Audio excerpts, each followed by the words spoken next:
Platform fighters over the years have done an impressive job expanding the groundwork that Smash laid out. But every now and then, whether through intentional homage, because it was simply the best possible fit, who knows, something a little familiar seems to pop up here and there, and that's what we're looking at today. I'm going to be taking a look at 10 moves that prominently appeared in the Super Smash Bros. Games, and then how they were subsequently adapted into other platform fighters. This list is relatively loose, and a move could show up on it for a lot of reasons. It could be because it's very powerful in other platform fighters, because a lot of different platform fighters adopted it, because it's particularly interesting to talk about. You get the idea. If you notice any good fits that didn't make the discussion, feel free to leave a comment about them. I can't cover everything, and I was working with a fixed list of games that I looked at for this, including Animation Versus, a game based on Alan Becker's enormous animator versus animation series that's running its Kickstarter right now. They're not sponsoring this video, but they did give me an early demo copy. Should be interesting. Let's do it.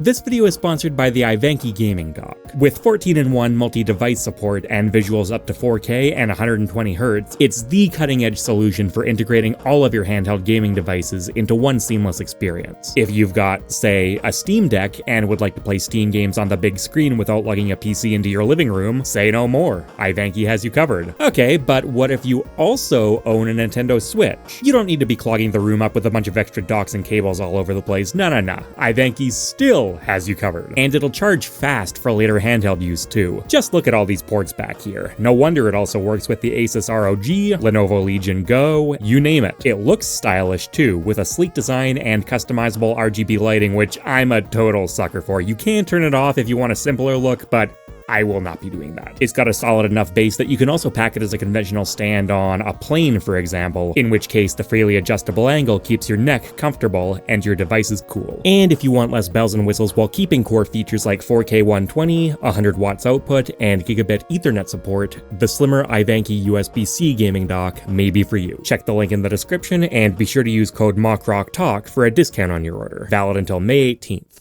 Okay, starting off with a nice gentle easing in, we have the kick. Everybody knows the kick. It's got a sweet spot that can kill off the side. It's got a sour spot that leads into great combos. It's often a fantastic option out of shield. Basically every Smash 64 character had it for some reason. Yeah, it's a huge pillar of Smash moveset design. They'll even stick it on characters where it doesn't make any sense. So it should come as no surprise that plenty of other platform fighters have picked it up, including the rivals of Ether games. Rano has a very traditional, straightforward take on it, which makes sense considering that he's supposed to be one of the more straightforward characters in both Rivals 1 and Rivals 2's roster. It's got a long-lasting sour spot, which makes it great for setting up combos and for extended edge guards, and on top of that, it's also decently powerful, so it's not too uncommon to see Rano players kill off the side with it. The main point of interest here is that if you want your kick to true combo, it generally needs to be done falling, whereas the Rivals games have hit falling, meaning that anytime you land an aerial on your opponent, you can instantly fast fall back to the ground, and that opens up a ton of combo opportunities with this move, and really any aerial in the game that just aren't comparable to other platform fighters. It's a major signature mechanic of the Rivals games.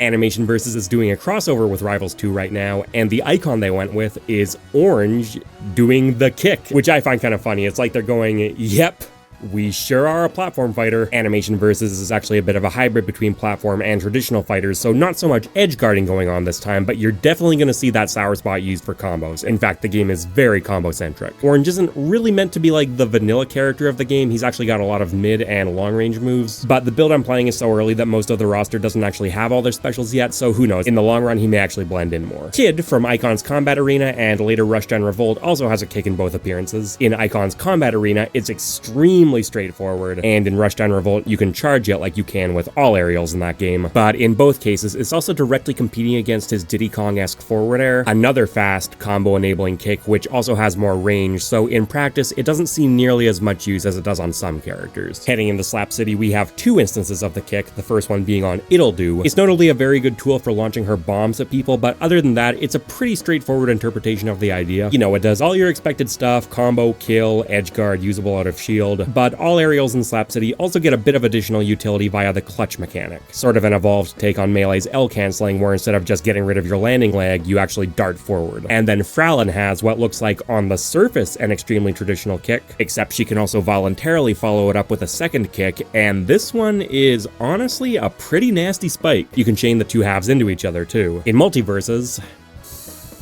In Multiverses, Banana Guard is intentionally designed to be the unimaginative, boring character on the roster, and not particularly surprisingly, he has the kick. Kind of a nod in animation alone though, there's no lingering sour spot on it, which is a little bit of a cop-out as far as I'm concerned. That's pretty common for Multiverses design, but it's really implied by the animation that it should be there. They did throw a particle effect on there to try and help, but I mean, come on. And the way it sets up combos a lot of the time is also quite different. Multiverses has guaranteed floor bounces you can't tech, at least not the first time, and a lot of moves, including Banana Guard's neutral air, are intentionally designed to capitalize on that. Multiverses also has IAD, or instant air dodge, where you kind of diagonally air dodge upwards from the ground and instantly cancel it into an aerial, and that gives a lot of aerials in the game additional utility, but especially ones where you want your opponent to be low to the ground. Helps that while this is one of the slower kicks we're looking at, it's still actually relatively fast by Multiverses standards. Quan from Brawlout has one too, but this one's kind of honestly. It's pretty stubby and on the slow side for not really that much of a reason seemingly. Brawlout doesn't have shields, so lacking a fast out of shield option obviously doesn't matter, but you'd still like it in a scramble. And overall, in whatever tournament play remains, you don't really tend to see it used all that much. And then in Nickelodeon All-Star Brawl 2,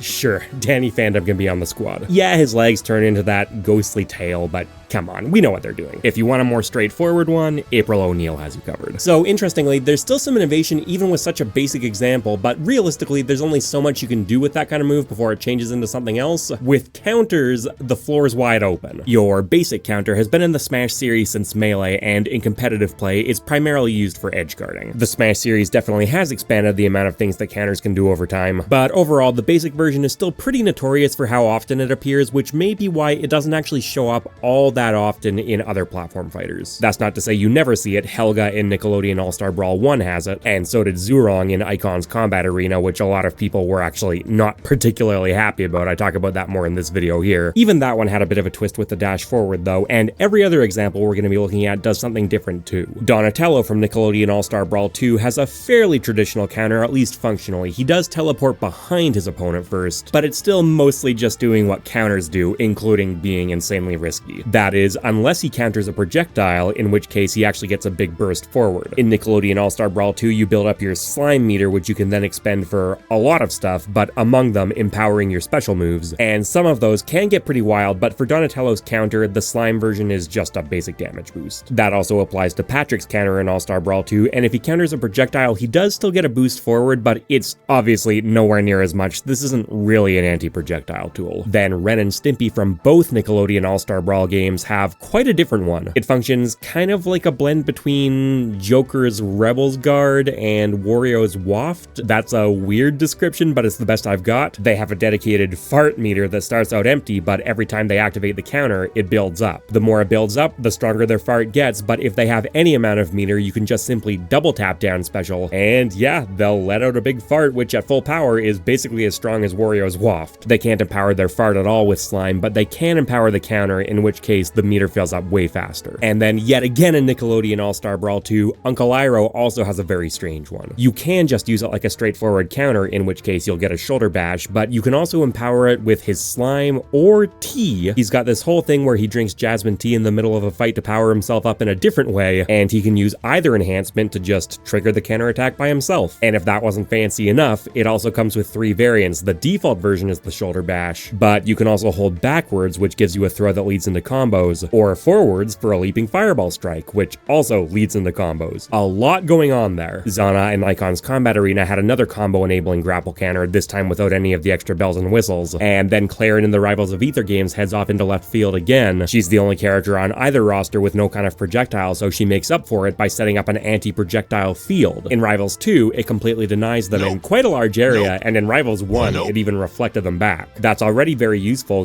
enough to completely change the dynamic of some matchups. Again, every other character has stage control aspects. And you can't sleep on the actual counter either. It sends opponents basically nowhere, so Claren gets quite a lot of combo potential off it. It's also got edge guarding potential that a surprising amount of these are actually kind of lacking. A lot of Rivals attack angles are omnidirectional, so they'll change based on the positioning between the characters, so if you're above your opponent, you can hit some nasty semi-spikes. That strategy is competing with just standing on the ledge and using her busted down tilt though, so, you know, worth considering. And then finally, we have what may be the strangest of any of these, Samurai Jack's counter, which is part counter, part focus attack like Ryu and Ken have in the later Smash games. For this move, Samurai Jack armors himself and tries to get his armor broken on purpose, because if he does, he launches an automatic counterattack. At close range, this just looks like a sword slash, but if you do it from far away, he'll also fire a projectile at his opponent, and also, interestingly, this entire thing also applies to his teammate if they're nearby. They get the armor too. Samurai Jack also has a focus meter he builds while fighting, which he can expend for a limited time on one powered up special move, so it's essentially just beat for beat Cloud's Limit Break from Smash, and the focus version of his counter launches a heavy projectile and also grants his ally armor from anywhere on the stage. A pretty tricky bypass. This one also comes with an automatic attack even if he misses, so there's at least some protection against whiffing, not too much realistically, and it can't be used for edge guarding whatsoever because it doesn't exist in the air. A lot of Multiverse's special inputs do something completely different in the air and on the ground, and in the air he gets a command grab instead. Yeah, a lot going on with that one. Let's have a bit of a palate cleanser here.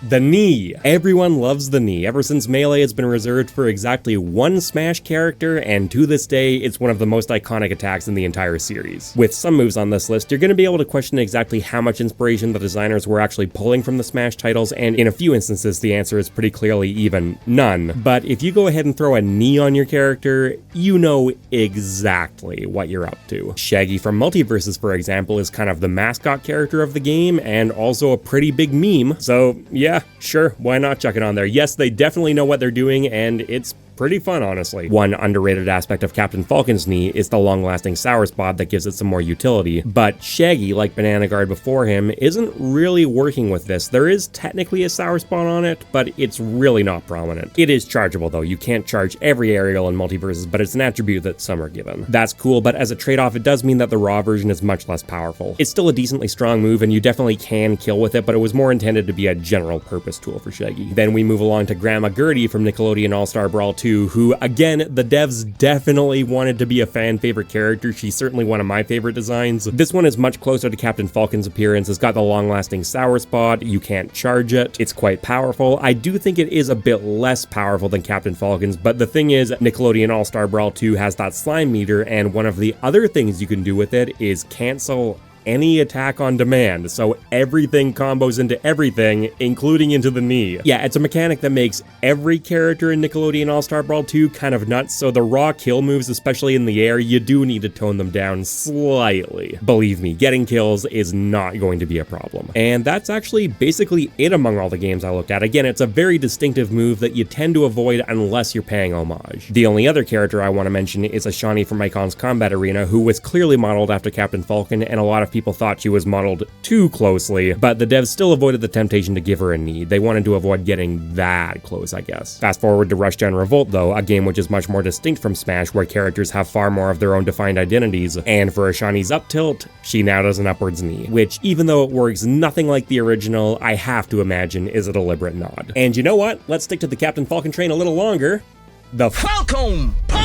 I said the knee is one of the most iconic moves in Smash, but you know what? Falcon Punch is probably the single most iconic move in the entire series. It's huge, it looks awesome, it's flashy, it's borderline useless and exists almost entirely to style on your opponent. What more is there to say? It's referenced pretty directly by Zuko in Nickelodeon All-Star Brawl 2, right down to the over-the-top anime yell. Dancing Tiger Punch!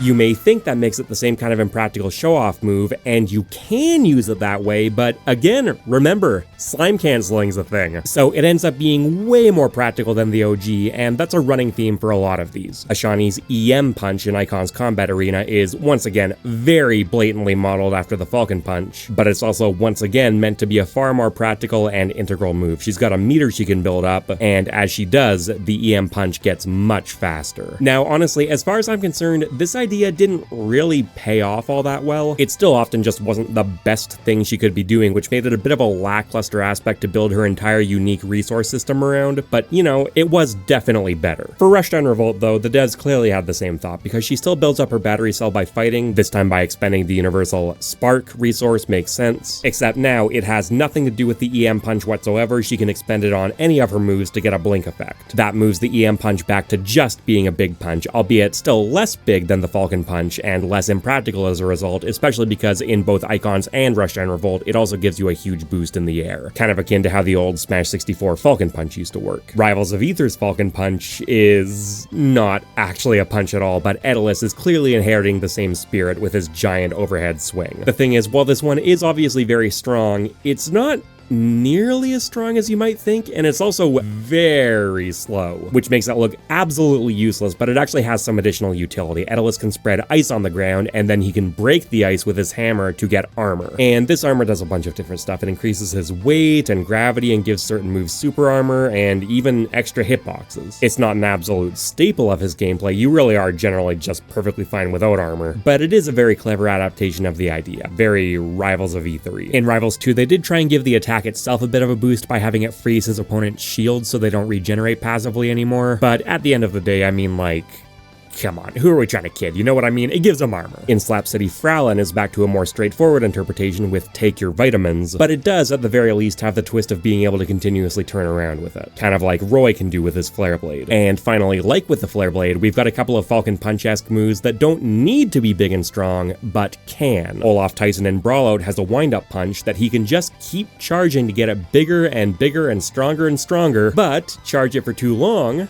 and he totally bails. You know what? That's pretty cute. And then in Animation Versus, Red's Neutral Ground special is a perfectly practical punch, but you're also able to charge it and get the Rhino Punch. Every special move in Animation Versus can be charged, but the thing is, there's also a node meter you build up, and while you can spend it on a few things, one of them is instant charged specials. So in practice, there's nothing impractical about this. It's not nearly as broken as you might think, though. Keep in mind, Animation Versus does have walls. In any other context, yes, it would be kind of ridiculous. Okay, jumping forward a couple Smash titles for our next entry, we have Snake's Nikita, plus actually Pit's bow is in there too. Aesthetically, they tend to look much more like Snake's Nikita, you know, they're generally rocket launchers of some kind, but mechanically, as far as being able to walk around while the missile is out, that's actually far more akin to Pit, and specifically a lot of them seem to be taking inspiration from Brawl Pit. Jenny in Nickelodeon All-Star Brawl 2 can actually choose between either mode. By default, she can walk around and still control the path of the rocket, but if you hold the special button down, you can actually use it more like Snake's Nikita, where she stays in place. That doesn't apply to the first game because there, pressing the special button again gives you an entire second rocket to work with. Now, the second one still does make an appearance in Nickelodeon All-Star Brawl 2 as her slime version. In that case, she still gets a second rocket, but this one is homing while you still manually control the other one. Jimmy Neutron in Nickelodeon All-Star Brawl 2 has an interesting evolution of the idea. You actually pre-input the path it's going to take while you're charging, and then you're just free to walk around while it takes that path. It's a little finicky to control, and admittedly, I'm not very good at it. Thankfully, the slime version in this case is bigger and a little bit faster, so it's not dramatically easier to hit people, but it is definitely easier. Garnet in Multiverses gives you one that doesn't have a whole ton of controllability. You can alter its trajectory, but not dramatically so, and it also comes with a cooldown like with many Multiverses attacks, in which case she'll just do a body bash instead. And then finally, we have Eliana in Rivals 1, who's a very advanced character, even by Rivals design standards. She's got this whole steam meter she needs to constantly manage, so sometimes she can fly and use powerful specials, and sometimes she has like bursts of hot steam, and she can eject from her mech to reset it. There's a lot happening. I think this is the one that takes the most obvious inspiration from Brawl Pit because it is very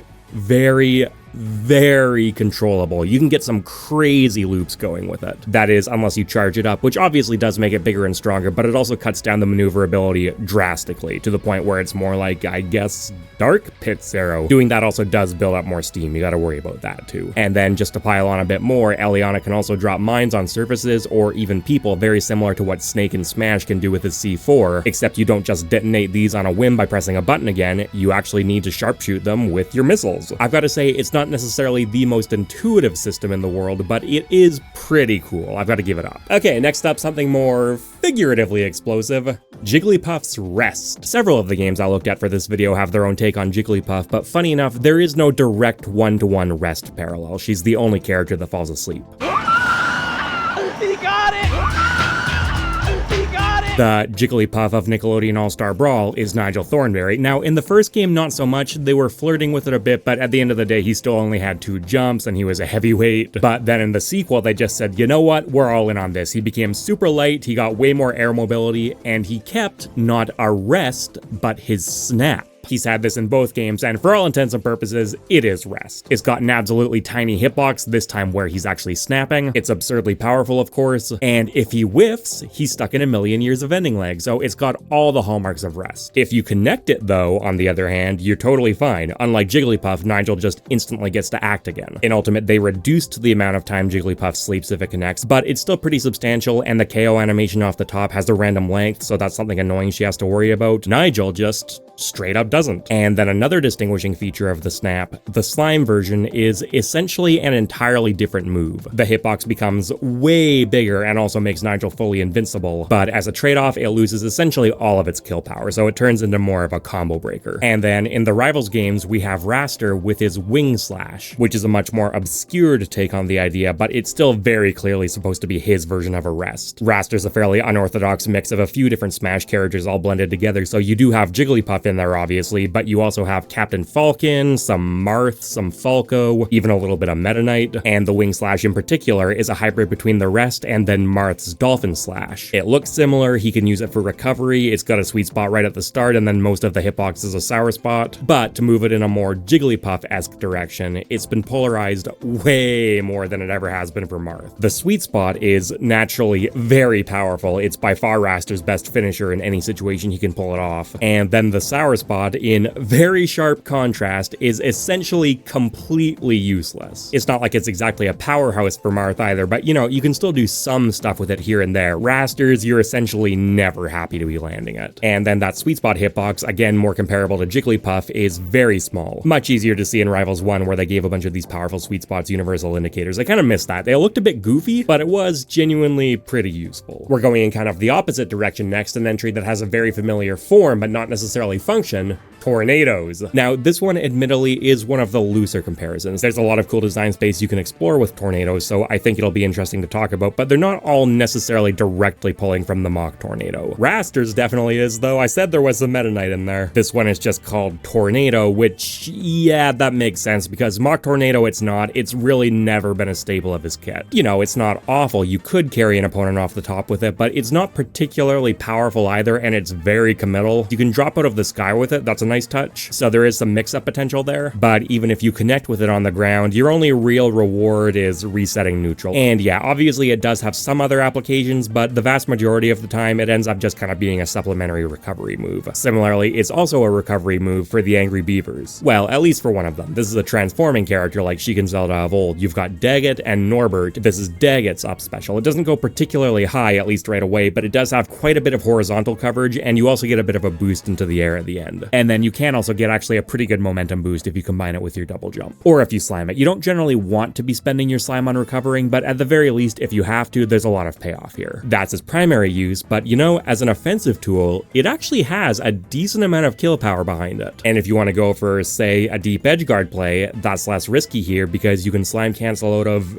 any move, including ones that would normally put you into free fall. That slime cancel aspect also gives more power to any long-lasting multi-hit for the record. It's still, again, primarily a recovery move, but you can definitely get more out of it than you'd be able to in other games. The Tasmanian Devil in Multiverses has quite a powerful tornado of his own. I mean, you know, yeah, of course he does. That absolutely had to happen, and Smash realistically probably had no bearing on it. This one doesn't give him quite the same kind of recovery boost, but if it's not on cooldown, you get a lot of duration and maneuverability out of it. On cooldown, it's still doing basically the same thing, you just don't get to bob and weave anywhere near as much. And let me tell you, this move is still kind of annoying to this day, but Multiverses has shields now at least. Before those were implemented, Taz's tornado was just infuriating to deal with. And then we have Hodan from Rivals 1. Now his default neutral special is more of a lariat, which I intentionally didn't include here. But every rival fights with a classical element. Hodan uses water, and his sub-variant of it is sweat.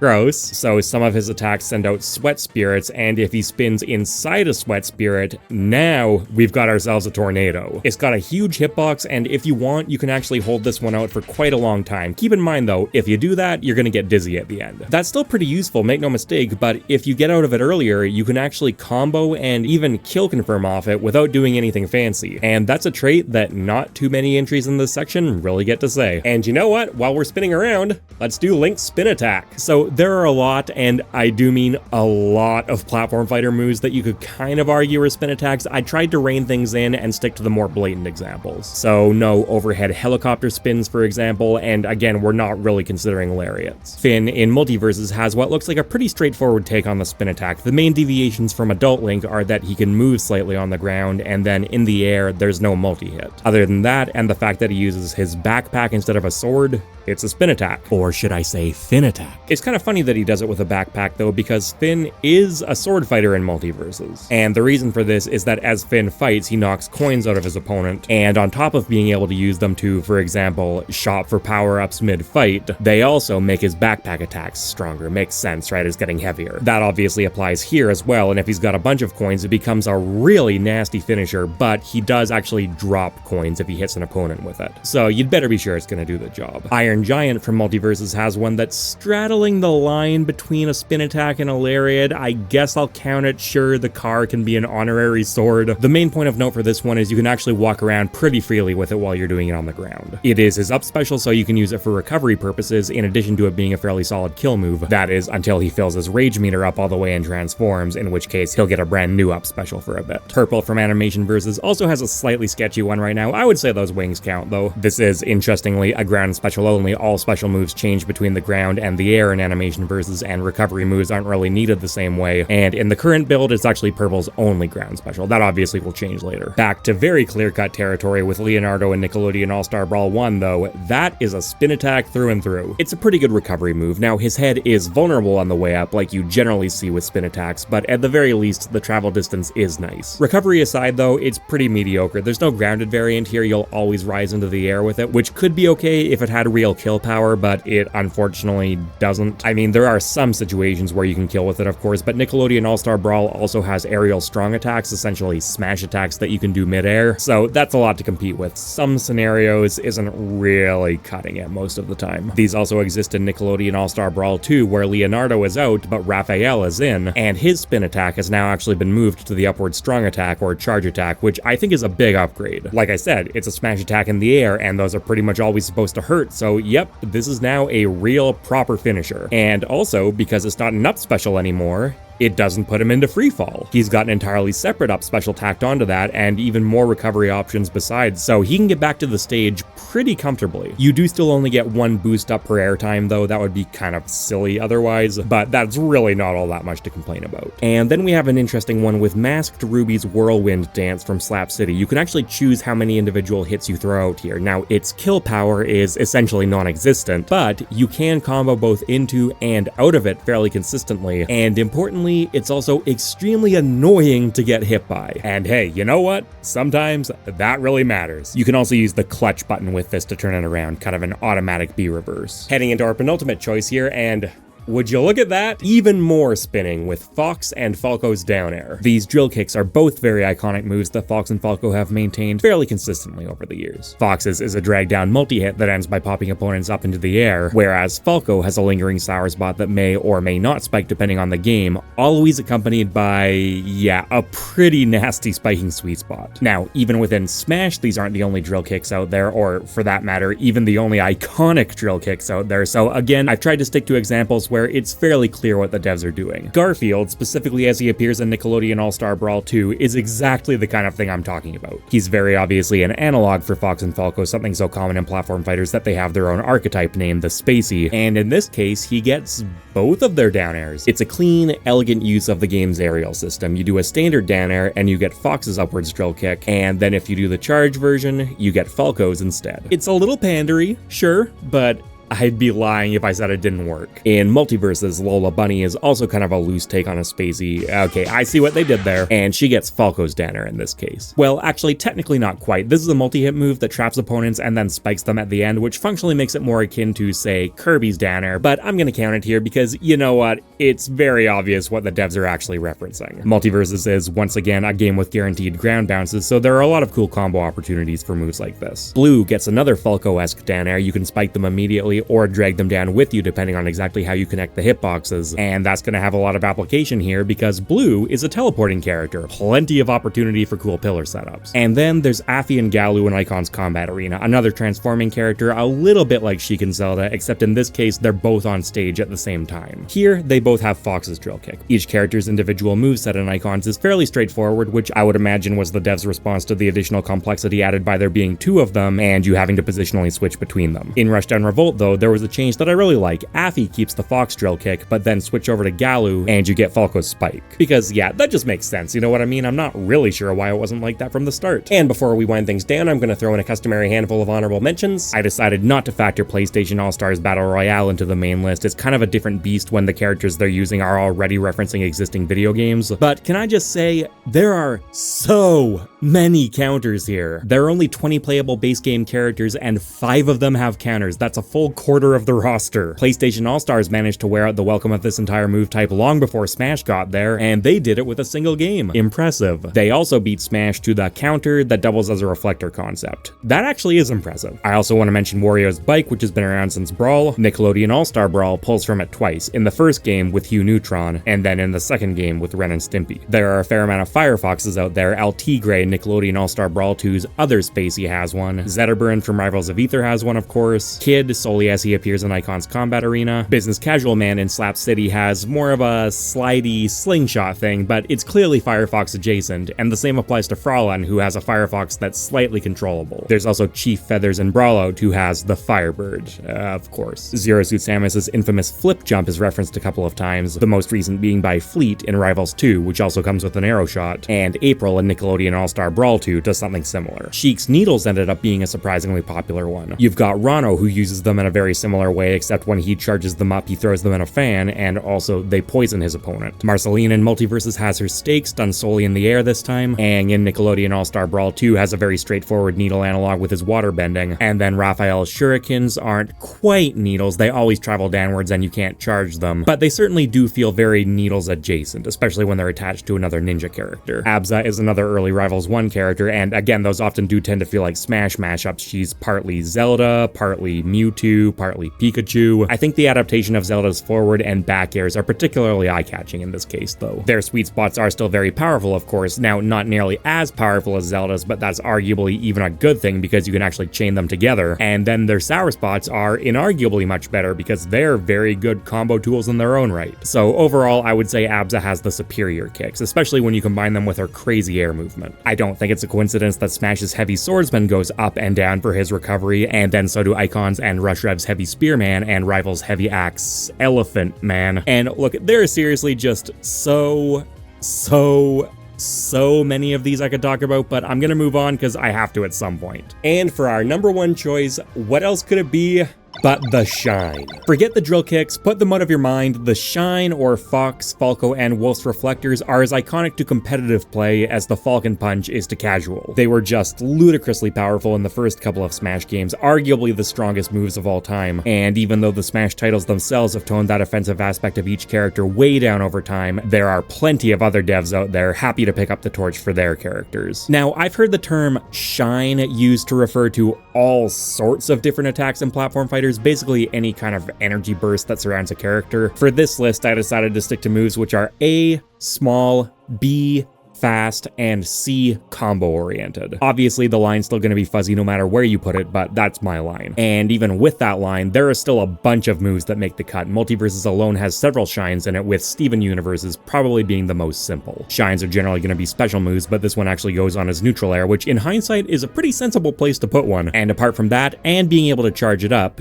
it works pretty much how you'd expect it to. Raven, the Teen Titan, has one as well, and this one comes out of her forehead. She can also send out Lenore, though, her pet Raven, which does several things, and one of them is that her special moves actually get transferred onto it. Lots of big brain plays up for grabs there. Wonder Woman arguably has two. Defense of the Gods, her down special didn't used to be a shine, but it was actually reworked later on. This is a status cleansing move, and if she has a teammate, she can also dash to and cleanse them with it, and it also applies shields. After that, the move goes on cooldown for a while, but regardless of where the cooldown cooldown meter is, whether the shields are up or not, it's always accompanied by a little hit now. And then her second arguable shine is Amazon's Shout, her down tilt. It starts out very weak, and when you combine that with some favorable launch angles, it makes it a fantastic combo enabler at starting percents. But Wonder Woman is an armor-based tank class character, and by absorbing hits, you can build up a meter for it. And if you build it up enough, it becomes insanely lethal, one of her absolute best kill moves. And if you want even more power, not to mention a colossal hitbox, you can also charge this one up. Still one more shine in the game too. What kind of spacey would Lola be if she didn't have one? And this is honestly one of my favorite takes on the idea in any game. It's got two different variants. If you do it on the ground, it has a stun effect. That stun is also chargeable, which is an interesting detail. It'll stun them for longer, but you certainly don't need to charge it to make this a great combo enabler. That's blatantly what is there to do. Also a pretty cool tie-in to Bugs Bunny, who got to multiverses way before she did. What really makes me love this shine though is the air version. It doesn't stun opponents anymore, but if you do it while landing, you get to slide around on the ground, which just feels so fun to do. She's honestly just a super fun character overall, one of the last two being added to multiverses, and it further reinforces that despite the huge number of fumbles surrounding this game, the moveset designers really did have something going. Oh, it also reflects projectiles for the record. A little slow for the job maybe, but everything in multiverses is slow, including projectile speed. Powdered Toast Man can also reflect projectiles in Nickelodeon All-Star Brawl, and in fact, in really every way, this is a very traditional shine, which they definitely did on purpose. Shenanigans. Garfield and LT Grey take over shine duties in the sequel, and once again, they're both quite traditional. LT Grey's more of a loose wolf analog, so his shines inherited that diagonally upwards launch angle, whereas for Garfield, with his absolutely ridiculous move, we're back to the melee pandering. If you do the slime shine, you get Falco's upwards pop, whereas the vanilla one sends at Fox's semi-spike angle. LT Grey's doesn't do that for the record, it makes him invincible. While we're talking about melee pandering, the Drifter in Brawlout is Marth meets Fox.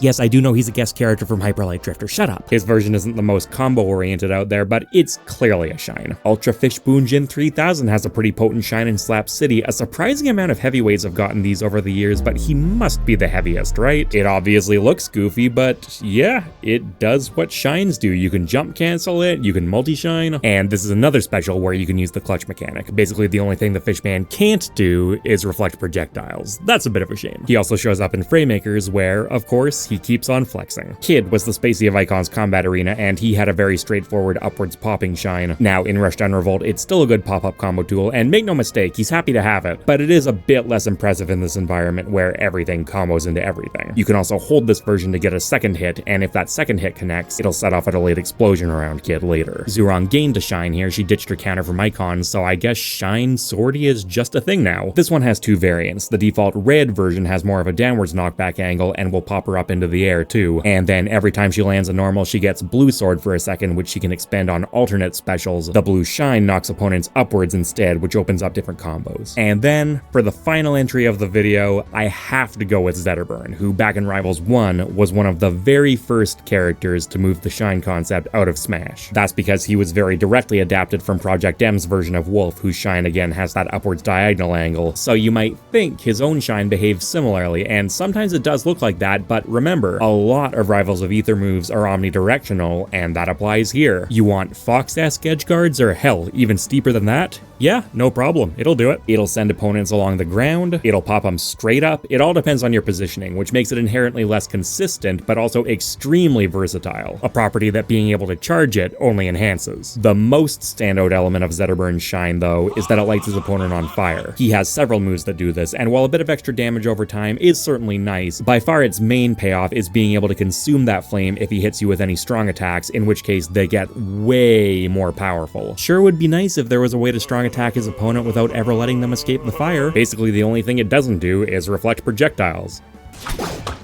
Oh, problem solved. The Fire Pulse has been a menace since 2014 and is still going strong to this day. And even in a move category that every platform fighter dev is more than eager to sink their teeth into, it's definitely earned its place at the summit. And you know what? I think that's gonna do it for today. Thanks for watching, everyone. Again, I know this was a bit more freeform than usual, but I thought it was interesting. How about you? Anything I definitely missed on here? Likes and comments go a long way towards boosting videos, so if you think this deserved it, much appreciated. You can check out more MockRock talk above, a video from MockRock below, and patrons, members, and subs get perks like early videos and Discord access. Later, people.